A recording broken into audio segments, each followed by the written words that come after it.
e entrega a Cristo o que nós temos de mais precioso. E quando nós pensamos então nos prazeres da nossa carne, eu não vou a Cristo, porque eu ainda tenho que viver isso na minha vida. Eu não vou a Cristo porque eu ainda estou preso a um pecado. Eu não vou a Cristo porque isso ainda me prende.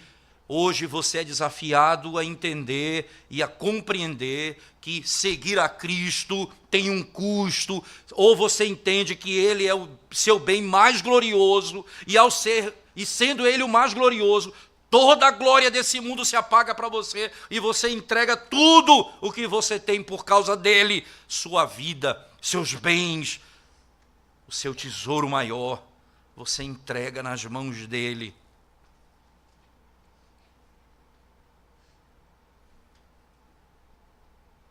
Mas o que é impressionante é que ela faz isso em público, porque a fé é assim.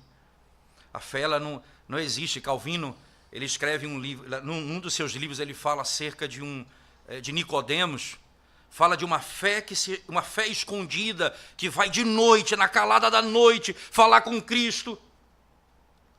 Não existe tal coisa como crente agente secreto, não existe tal coisa como crente que não expressa sua fé.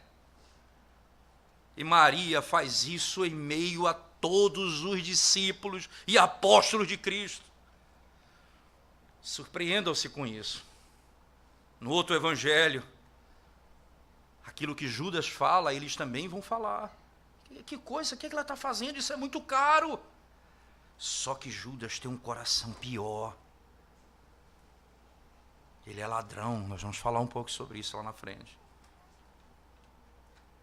Mas ela diz, ela entrega tudo em público a Deus. Ela declara a Cristo que Ele é o bem mais precioso que ela tem. Quem me dá a vida? Quem morre pelo meu pecado? Quem deixa a sua glória e se humilha por mim? Que é que eu estou esperando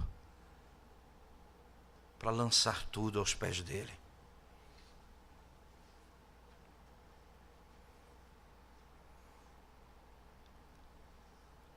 A fé em Cristo,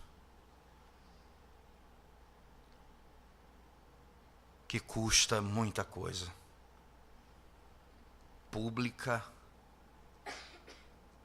e que torna a pessoa humilhada. Ela se humilha a tal ponto que o óleo que desce para os pés de Cristo.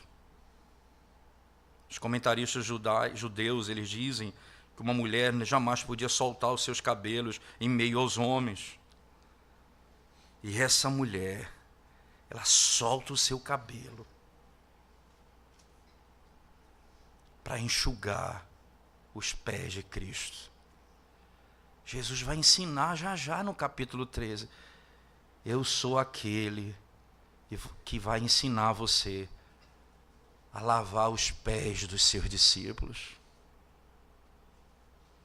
Essa mulher tem a verdadeira fé. Ela se humilha.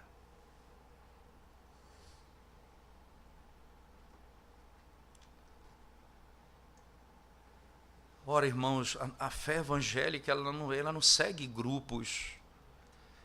Ela atira aquele que é do Senhor do meio da multidão e salva.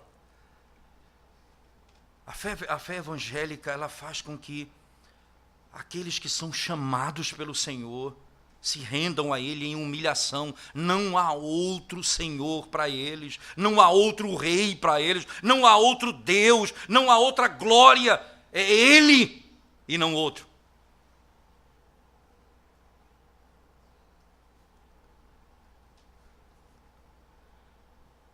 E nós estamos pensando o que é que nós vamos fazer. Ela entrega tudo e se humilha. Mas por incrível que pareça, essa fé que é um contraste com o que vai acontecer agora, porque Judas se apresenta como sendo alguém que tem preocupação com os pobres. E veja o que ele diz no texto sagrado. Mas Judas Iscariotes, um dos seus discípulos, que estava para traí-lo, disse: por que não se vendeu este perfume por 300 denários e não se deu aos pobres? Isto disse ele, não porque tivesse cuidado dos pobres, mas porque era ladrão.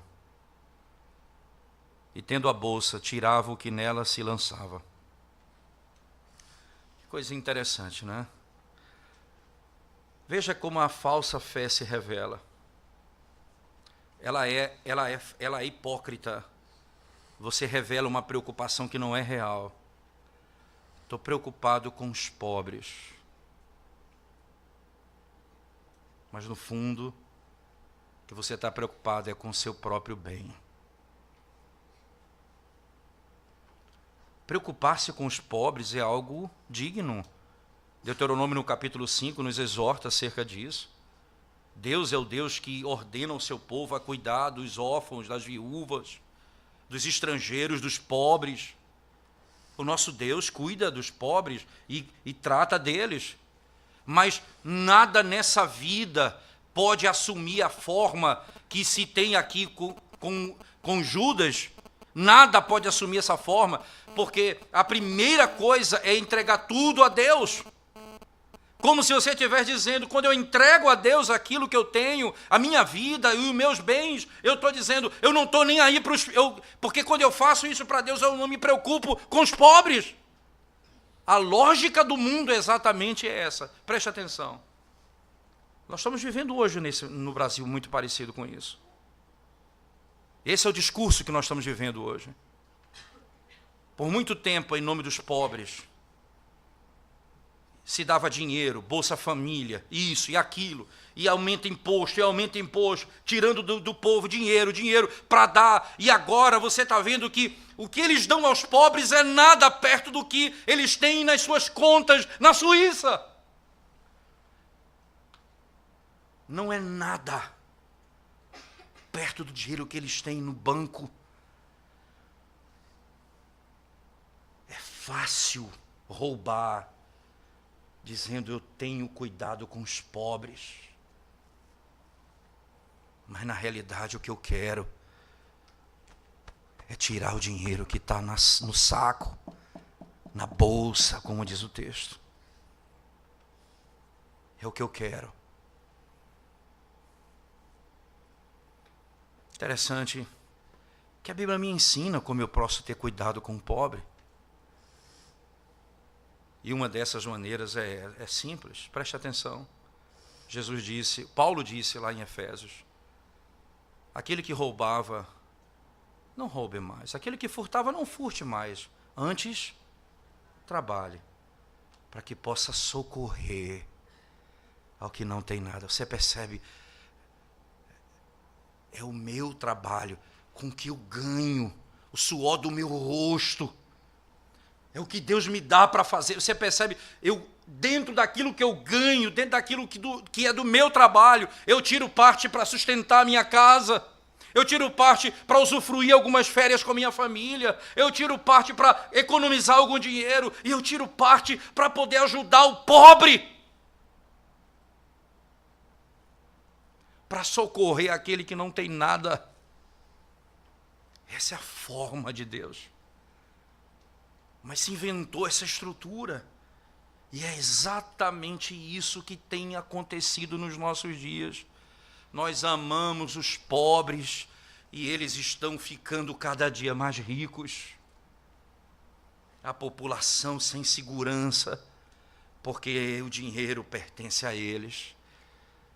A sociedade caindo em desgraça e os homens cada vez mais ricos. Ora, quando falamos do Estado, é muito fácil ver. Mas e na igreja? Quando usamos o discurso do dinheiro e do pobre para enriquecermos, para vivermos no luxo e andarmos em carrões e viajarmos e andarmos como quem nada em dinheiro. Essa é a realidade das igrejas dos nossos dias. Preocupados com os pobres. O dinheiro entra na igreja e eles põem a mão no saco, na bolsa, e arrancam o dinheiro para si.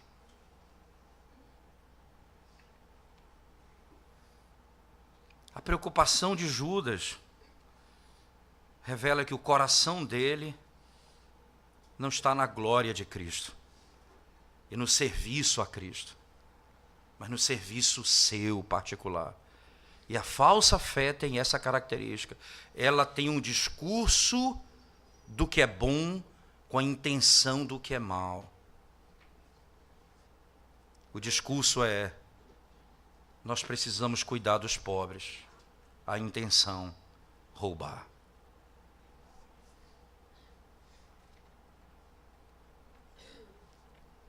A nossa intenção é ajudar os necessitados. Nosso discurso é esse, mas a nossa intenção é roubar. E é interessante que o texto diz: Judas é ladrão. Judas é ladrão. E ele pega aquilo que é para socorrer os outros, para si mesmo. Interessante pensar que no verso 7 e 8 do texto ele diz assim: Jesus, entretanto, disse: deixa que ela guarde isto para o dia em que me embalsamarem, porque os pobres sempre os tendes convosco, mas a mim nem sempre me tende. Deixa. Algumas pessoas acreditam, não é? Interessante que Maria aqui acreditava, isso é muito claro, né? Ela acreditava que Cristo haveria de morrer. E ela haveria de morrer para salvar o seu povo. É o que está escrito, por exemplo, não é, em João 3. Eu quero que você, João 3,14.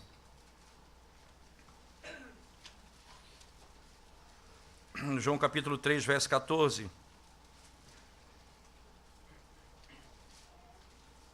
Diz assim um texto: e do modo porque Moisés levantou a serpente no deserto, assim importa que o Filho do Homem seja levantado, para que todo que nele crê tenha vida eterna. Então é dito que ele morreria. Veja, no mesmo Evangelho de João, no capítulo 10, por favor, capítulo 10 de João, verso 15. João 10, verso 15. Depois 17 a 18 diz assim: assim como o Pai me conhece a mim e eu conheço o Pai, e dou a minha vida pelas ovelhas. Verso 17 a 18 diz assim: por isso o Pai me ama, porque eu dou a minha vida para reassumir. Ninguém a tira de mim, pelo contrário, eu espontaneamente a dou. Tenho autoridade para entregar e também para reavê-la. Este mandato recebi de meu Pai. Ela tinha um conhecimento que Cristo tinha exatamente esse propósito. Ele veio para morrer pelos nossos pecados e pelo pecado do seu povo. Ela reconhecia o amor de Deus. Então, quando disse João: porque Deus amou o mundo de tal maneira que deu o seu Filho unigênito, para que todo aquele que nele crê não pereça, mas tenha vida eterna. E ela faz isso de maneira impressionante. Essa verdade fez com que ela, de coração, expressasse a sua fé com uma devoção que custa muito. Sem dúvida alguma, lhe custava muito. Porque ela tinha entendido o Evangelho. Ela tinha compreendido o Evangelho. Quando o Evangelho não alcança você, ou não alcança o coração do homem, e ele se acha próximo da verdade, ele vai utilizar o mecanismo do Evangelho para o seu próprio benefício. São as pessoas que vão contribuir, que vão ajudar, mas a intenção é o seu próprio benefício.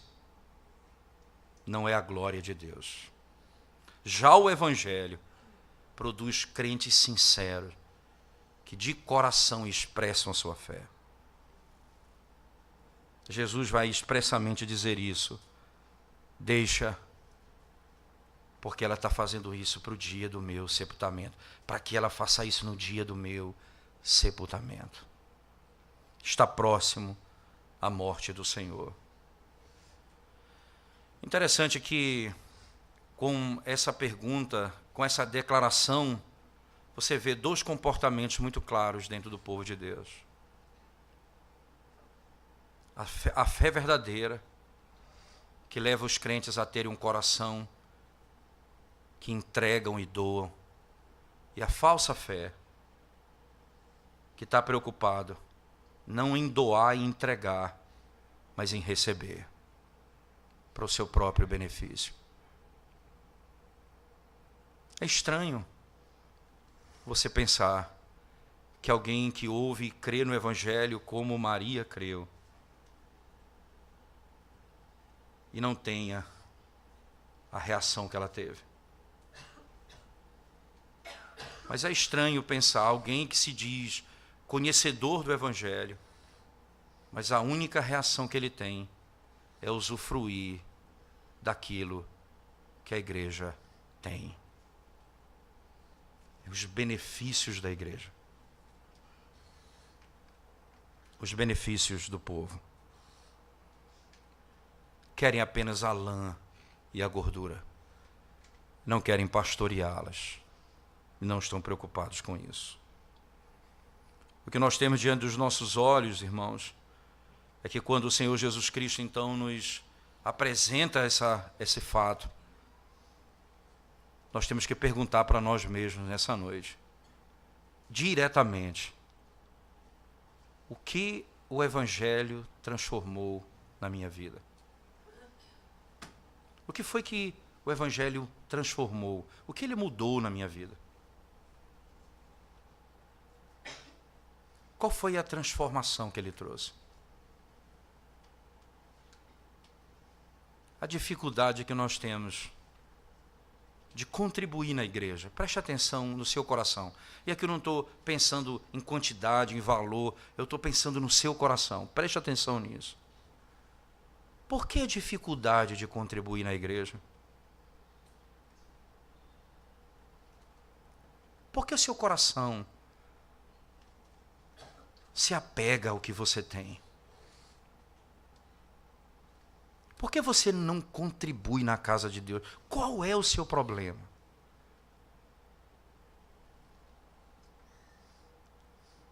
Não é porque você tem uma visão errada de dízimo, não.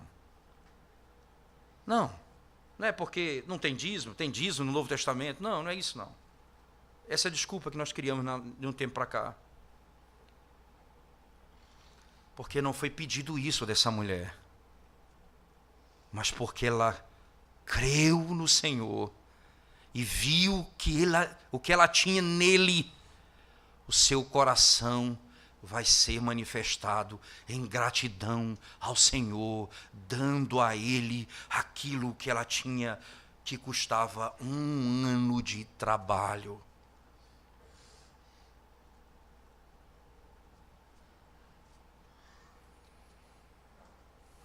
E nós usamos discursos como esses para poder viver na igreja. Eu não contribuo na igreja porque eu ajudo os pobres. Tem uns que gostam desse argumento. Eu gosto de ajudar os pobres, por isso que eu não contribuo na igreja. Cuidado. Cuidado.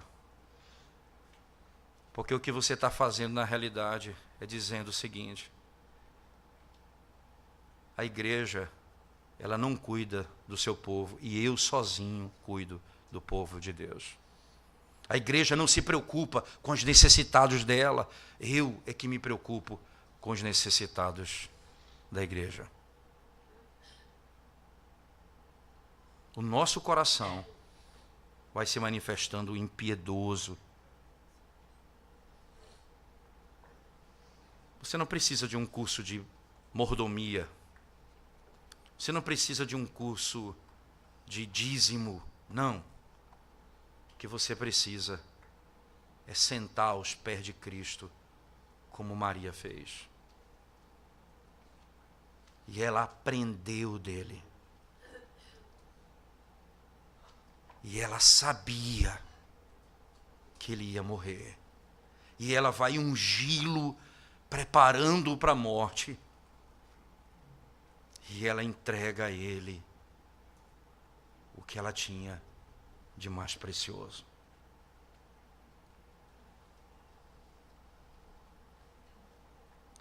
Mark Jones, quando passou aqui, falou algumas coisas muito boas, bem engraçadas. Mas uma das coisas que eu me impressionei que ele disse foi: se nós fizermos aqui um curso de família, marido como cuidar da mulher, uma esposa como cuidar do marido, vai encher a igreja. Mas se nós formos falar de Cristo e a igreja, as pessoas não vêm.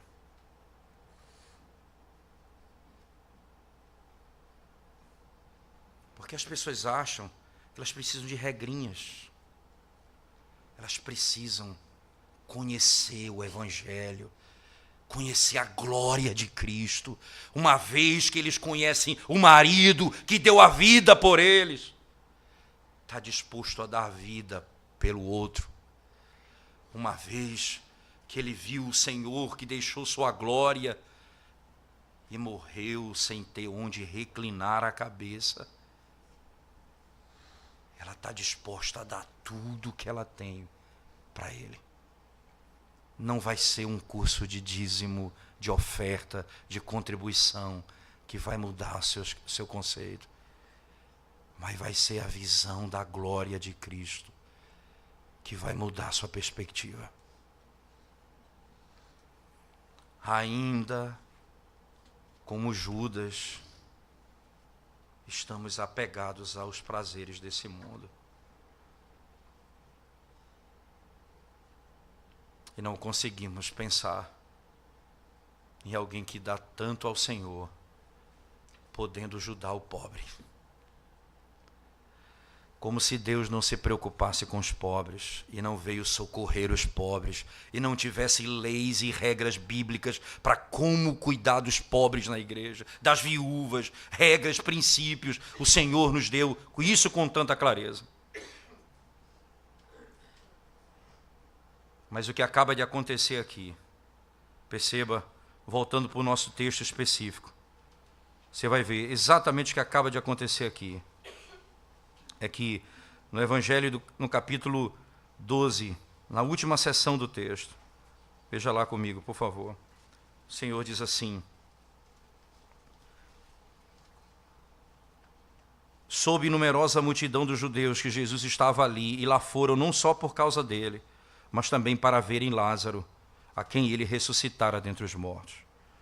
Mas os principais sacerdotes resolveram matar também Lázaro, porque muitos dos judeus, por causa dele, voltavam crendo em Jesus. Eles não vão matar apenas Cristo, eles vão matar também Lázaro. Eles não vão matar apenas o teu Senhor, eles querem te matar. Porque não há como você se separar dele. Não é mais você que vive, mas é ele que vive em você.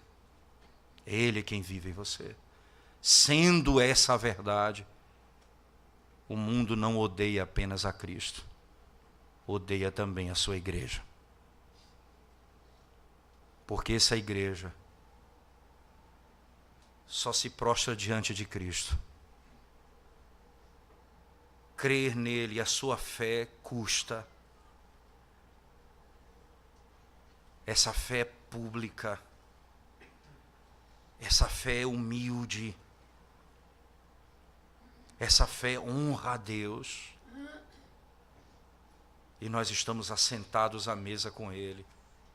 O mundo vem contra aqueles que estão assentados à mesa com Cristo.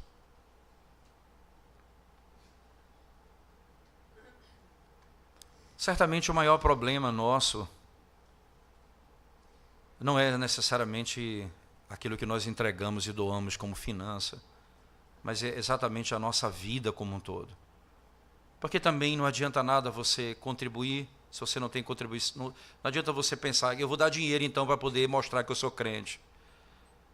A sua vida inteira tem que ser entregue ao Senhor. Completamente entregue ao Senhor. E a única coisa que você se preocupa nessa vida é a glória de Cristo. Porque é possível você até mesmo se preocupar com Deus para quebrar a lei dele, quando o seu coração ainda não é convertido. Deixa eu só dar um exemplo para você no próprio Evangelho. Acontece que certa vez Jesus disse que os discípulos eles quebravam a lei de Deus com as tradições dele, eles anulavam a lei de Deus com as tradições dele. E ele conta a história de um indivíduo que tinha pai e mãe, e os pais passavam necessidade. E a lei diz, categoricamente, honra teu pai e tua mãe. Eles deveriam socorrer o seu pai e sua mãe, ajudá-los. Mas para não ajudar o seu pai e sua mãe, eles diziam, eu não vou ajudar porque o que eu tenho é corbã. Isto é, o que eu tenho é oferta ao Senhor. Vocês deveriam socorrer o seu pai e sua mãe, você disse que é corbã. Você percebe que o ponto aqui não é simplesmente dar aos pobres e não dar a Deus. Você pode dizer que dá a Deus com a intenção sempre a mesma. Porque o que é o corbã? Eu mesmo administro o dinheiro, não é entregue a Deus. De uma forma ou de outra, a intenção do coração é uma só: o meu próprio benefício. Eu não me curvo diante do Senhor em obediência. Nós não temos como fugir desse princípio. Se assim o Senhor nos chama hoje, Ele nos chama para uma vida comprometida completamente com Ele. Que se curva, que custa, que se humilha e que publica a sua fé para todos. Para todos. Consequência disso, eu estou unido a Cristo. Eles não só querem matar Cristo, eles também querem nos matar. Eles não só odeiam a Cristo, eles também nos odeiam. Porque certamente nós estamos unidos a Ele. Não somos nós que vivemos, mas Ele é que vive em nós. Nesse aspecto, eu preciso dizer a você que não conhece a Cristo essa noite, que não tem ao Senhor como seu Salvador. Você pode, de alguma maneira, até pensar que por aquilo que você faz às outras pessoas, que você ajuda os necessitados, que você coopera com causas humanistas, e com isso você acha que Deus lhe ama. Eu preciso lhe dizer que se a sua vida não tiver aos pés de Cristo, e se o seu coração não tiver como único objetivo a glória do Senhor, se você não crer naquele que é a ressurreição e a vida, nada o que você fizer nessa terra poderá trazer o benefício de Deus para você. Nada. E hoje você precisa então se arrepender dos seus pecados e crer no seu nome. Confiar nele e esperar nele tão somente. Mas eu preciso dizer também a você que é crente e está aqui, ou melhor, se diz crente, está no meio está na igreja e até membro da igreja. Judas também era. Judas também era membro daquela comunidade. Judas participou de tudo aquilo. Ele era um ímpio. Porque o coração dele buscava o seu próprio interesse, não a glória de Deus. Porque a única coisa que ele queria era tirar o dinheiro da bolsa para si.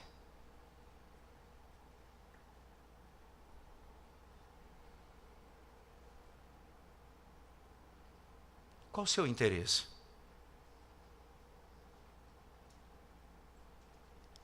Quem é Cristo para você? O que lhe custa servir a Cristo?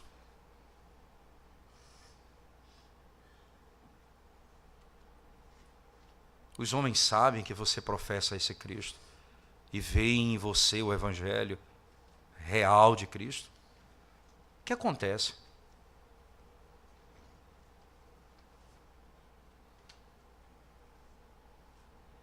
Mas também eu preciso dizer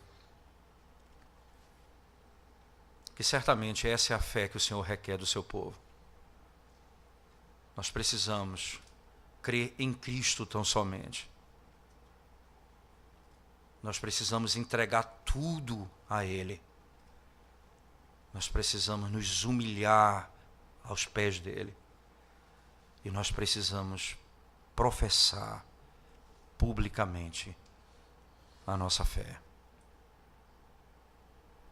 É por isso que a igreja não tem apenas a ideia de você se converte e fica escondido. Você vai vir à frente e professar a sua fé, porque o cristianismo requer pública profissão de fé.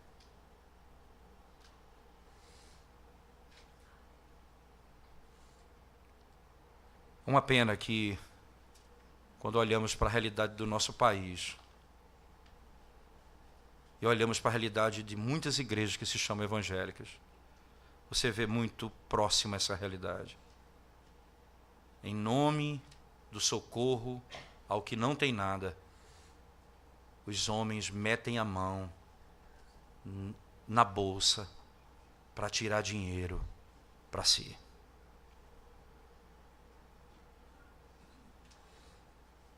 Você quer socorrer o próximo? Tem um caminho. Trabalhe. Trabalhe. Trabalhe.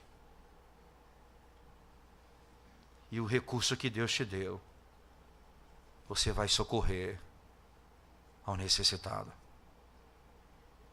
Esse é o caminho que o Senhor deu. E essa é a forma que a igreja usa para socorrer os que não têm nada preparado para si. Vamos orar ao Senhor mais uma vez. Senhor, nós te damos graças porque recebemos do Senhor o maior de todos os benefícios que o homem pode ter nessa terra. Cristo Jesus, o nosso Redentor. Nenhum tesouro, nenhuma glória pode se comparar a essa glória. A glória de Cristo Jesus, nosso Salvador. A Escritura diz, ó Deus, que o Evangelho está encoberto para aqueles que Satanás cegou o entendimento. Mas o Evangelho de Deus, a glória de Deus, resplandece na face de Cristo. Então os homens passam a ver. Ó Deus, torna-te conhecido nessa noite, revela a tua glória nessa noite, para que a nossa vida seja submetida plenamente ao Senhor, de todo o nosso coração, com toda a nossa força. E assim, Senhor Deus, nos permita servir ao Senhor, viver para o Senhor, morrer para o Senhor e glorificar o Senhor com tudo aquilo que o Senhor nos tem permitido ter nessa vida. É o que pedimos em nome de Jesus. Amém, Senhor Deus. Amém.